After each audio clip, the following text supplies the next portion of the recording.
So we're going to talk about something which is really important. It's separation. So separation is often, should we say, not necessarily the most exciting conversation to have, but I think it's really important. It's really windy here as well, but I think it's really important for golfers to understand how important separation is and the effect that it has on tilts. So what I mean by tilts, lots of us are quite familiar now with the term sort of tilt, right? So left shoulder down, etc., right shoulder down in the downswing for our right-handed golfers. So what should happen, and obviously I'm using these alignment sticks just to help visually portray this. So what should happen in the first move is we should really focus on the hands and arms initiating the backswing with a bit of chest rotation. And when we do this, so you can see, separation is when my upper body moves independently away from my lower body and vice versa, lower body away from upper body. So when we start to do that in that early backswing position, and I start to take this club back where it's more of an upper body motion than a lower body motion, you can see where my left shoulder starts to naturally drop, and then I can continue to rotate up to the top, and this gives me my first sort of introduction of tilt. And then as I initiate the downswing, what then needs to happen is we basically need to rotate both the lower and the upper body like so, coming in towards this downswing position.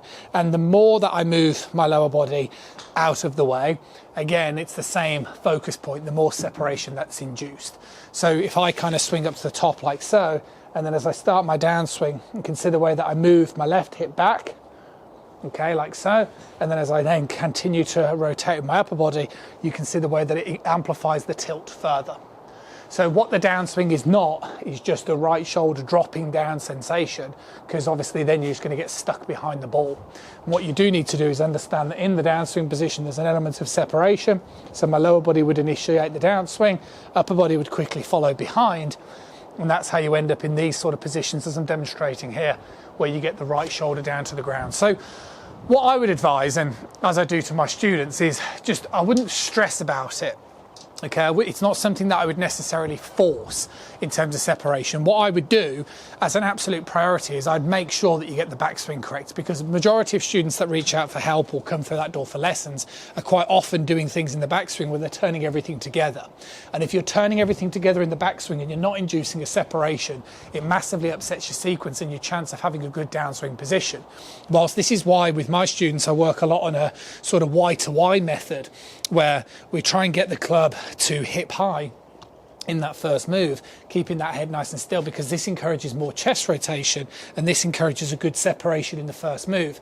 So if we can get into a position like so, then we turn up to the top, then the downswing is much easier and doesn't reduce as much sort of conscious firing coming in towards that downswing position. So that would be my first bit of advice: work on that backswing. I think when it comes to separational movements in the downswing, you don't have to necessarily consciously move your lower body away from your upper body. But what I would suggest is similar to an exercise I put out onto the channel recently.